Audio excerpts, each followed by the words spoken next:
6년 전에 김학의 전 차관 사건의 시작점이 됐던 건 바로 별장 동영상이죠. 최근에 고화질 영상이 공개되면서 다시 논란을 일으킨 바 있습니다.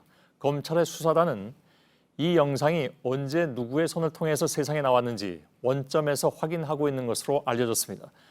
그런데 문제의 별장 동영상에 등장하는 남성들이 더 있다는 주장이 나왔습니다. 바로 해당 영상을 최초로 입수한 인물 박모 씨의 말입니다. 먼저 최현 기자가 보도해드립니다. 박모 씨가 이른바 별장 동영상 CD를 발견한 건 2012년 12월.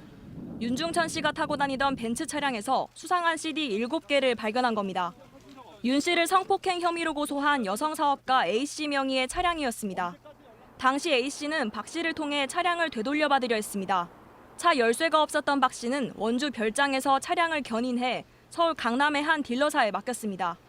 딜러사에서 열쇠를 제작한 박 씨는 차량 내부를 둘러보던 중 문제의 CD들을 발견합니다. 그중 별장 성접대 장면으로 보이는 영상들은 본인의 컴퓨터로 옮겨 휴대폰으로 촬영해둔 겁니다. 그런데 박 씨는 최근 취재진과의 통화에서 자신이 확보한 CD에 다른 남성들이 등장하는 영상도 있었다고 밝혔습니다.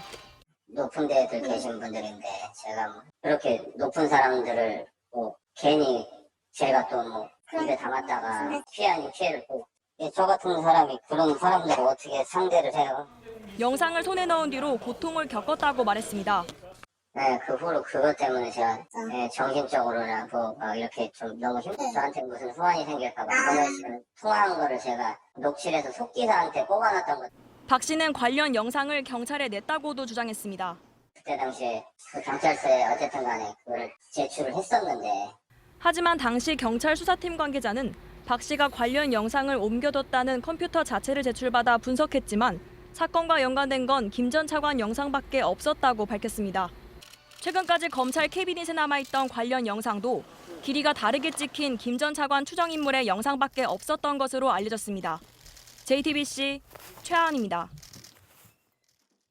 박 씨의 주장처럼 이른바 별장 동영상이 더 있다는 이야기는 6년 전에 최초 수사 때에도 나온 바가 있습니다. 그러나 당시 경찰과 검찰은 추가 영상을 확보하지 못했고 어디까지 유포됐는지도 확인하지 못했습니다. 검찰의 세 번째 수사에서 그 실체를 확인할 수 있을지 주목되고 있습니다. 임지수 기자의 보도입니다. 벤츠 차량에서 CD를 입수한 박모 씨가 차량 주인 A 씨와 나눈 대화 녹취 파일입니다.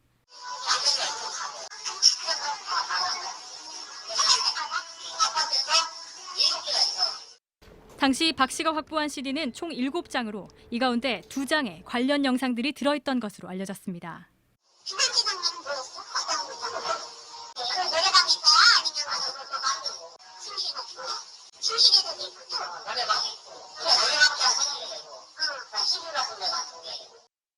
처음에 관련된 사람들한테 뭐 협박도 있었고 뭐 회유도 있었고 여러 가지가 있었는데. 영상을 입수한 박 씨는 A 씨뿐만 아니라 당시 자신의 상사였던 박모 회장에게도 이를 전달했습니다. 그런데 박 회장은 영상 속 남성을 김 전 차관으로 보고 김 전 차관 주변 인물들에게 접근했습니다. 여자가 같이 왔더라고. 그래서 뭐 심하게 얘기하는 건 그러더라고. 하겠다. 억울하다. 뭐 도와줬으면 도와달라 이런 뜻 같아. 2013년 1차 수사 당시에도 B 씨는 박 회장이 접근한 정황을 밝힌 바 있습니다. B 씨는 박 씨가 나를 찾아와 김 전 차관으로부터 1억 원을 받아달라고 부탁했다고 진술한 겁니다. 당시 수사에선 김 전 차관이 근무하던 대전 고검장실로 박 회장이 전화한 사실도 확인됐습니다. 하지만 김 전 차관이 영상과 관련해 협박당한 사실을 부인하면서 더 이상 수사가 이뤄지지 않았습니다. 세 번째 이뤄진 이번 검찰 수사에서 관련 영상이 얼마나 있는지 그리고 어디까지 유포됐는지 밝힐 수 있을지 주목됩니다. JTBC 임지수입니다. 네, 문제의 동영상을 만든 건설업자 윤중천 씨에 대한 구속영장이 기각된 가운데 수사단이 앞으로 어떻게 움직일지가 주목됩니다. 일단 앞서 영장에 담았던 윤 씨의 개인 비리 대신에 사건의 본질인 김학의 뇌물 의혹에 초점을 맞춰서 정면 승부를 벌일 것으로 보입니다. 서울 동부지검에 취재기자 나가 있습니다. 자, 송우영 기자, 이번 사건의 진상 규명을 위해선 윤중천 씨 조사가 중요한데 앞으로 수사 방향은 정해진 게 어떤 겁니까? 네, 앞으로는 김 전 차관 관련 의혹을 직접 겨냥할 걸로 보입니다.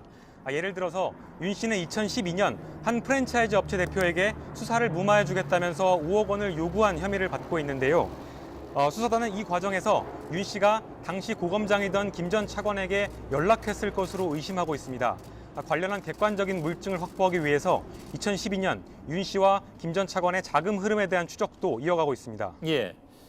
그러면 왜 처음부터 김 전 차관 뇌물과 관련된 부분을 직접 겨냥하지는 않았습니까? 네, 아직은 김 전 차관에게 뇌물을 줬다고 볼 만한 명백한 물증이 없기 때문입니다. 예. 유일한 단서는 앞서 과거사 진상조사단의 윤 씨가 한 진술인데요. 2005년에서 2012년 사이에 김 전 차관에게 돈을 줬다고 새롭게 진술을 한 겁니다. 하지만 계좌 추적 등을 통해서 명백한 물증이 아직 확인되지 않았기 때문에 윤 씨의 주변인들 조사를 하고 수사의 본류라고 할 수 있는 김 전 차관 뇌물 수사까지 이어가려고 했던 겁니다. 예. 이번 사건의 다른 한 축은 2013년 당시에 청와대가 경찰 수사에 압력을 넣었다는 의혹이죠. 수사단이 오늘 경찰청을 또 압수수색했다면서요? 네, 그렇습니다. 수사단은 지난주에 이어서 경찰청 수사국과 정보국을 압수수색했습니다. 컴퓨터 등 디지털 자료가 많다 보니까 하루 만에 압수수색을 끝낼 수가 없어서 그런 건데요. 수사단은 경찰청이 보관하고 있는 당시의 첩보 등을 분석하면 이른바 김학의 동영상에 대해서 경찰이 언제 처음 청와대에 관련 보고를 했는지 또 이후에 청와대가 관련 지시를 내린 것 등은 있는지 등을 확인할 수 있을 걸로 보고 있습니다. 예, 알겠습니다. 송우영 기자가 전해드렸습니다. 잘 들었습니다.